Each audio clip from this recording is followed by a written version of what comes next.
McClay. Thank you, Mr. Speaker. To the Minister of Finance, what reports has he received on the economy? Was the Honourable Bill English. Mr. Speaker, today's Statistics New Zealand reported real GDP grew by 0.2% in the June quarter. The economy has now expanded in 5 successive quarters and has grown by 2% over the past year. This follows 5 quarters of contraction which began at the start of 2008. The numbers today illustrate that the economy is headed in the right direction. Private consumption growth was almost zero, which tells us that households have clamped down on their spending.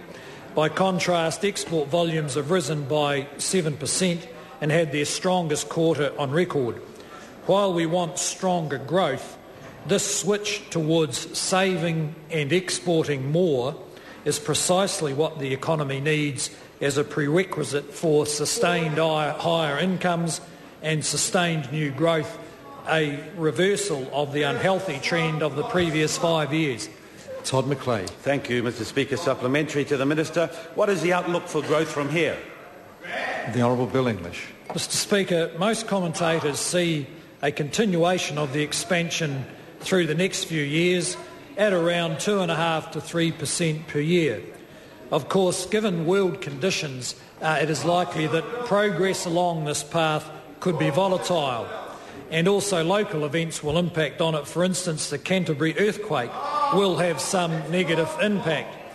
Trading partner growth looks to be weaker in the second half of 2010, and this, though it could end up still being positive. I think most people are realising by now, though, that we have a different kind of recovery than is usual in New Zealand. In this case, exporting is strengthening, people are saving more. In the shorter term, that means things are a bit tougher. In the longer term, it is the right direction for the economy.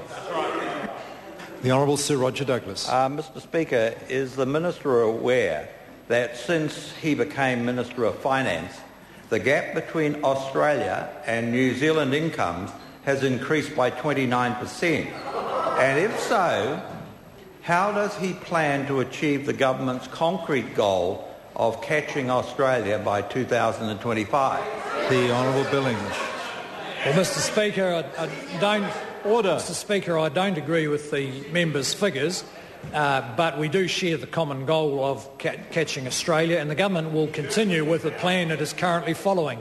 Extensive investment in infrastructure, cutting red tape in regulation, lifting skills and education across New Zealand, reforming the tax system, supporting innovation and improving the efficiency of the public service, which makes up about a quarter of the economy.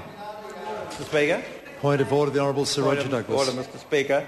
I seek leave to table a chart prepared by the Parliamentary Library comparing the New Zealand gross average weekly earnings and Australia PPP adjusted.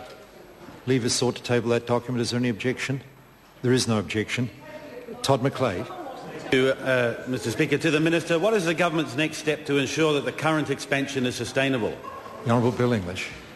Mr. Speaker, the next step to help strengthen the economy are next week's tax changes. Mr. Speaker, these include across-the-board personal tax cuts to the value of about $4 billion, offset by increases in GST, increases in tobacco excise and increases in the effective tax rate on property investment. This will help boost New Zealand's long-term growth prospects by tilting the economy towards savings, investment and exports and away from borrowing, housing speculation and excessive consumption. Question number 3, the Honourable David Cunliffe. Thank you, Mr. Speaker.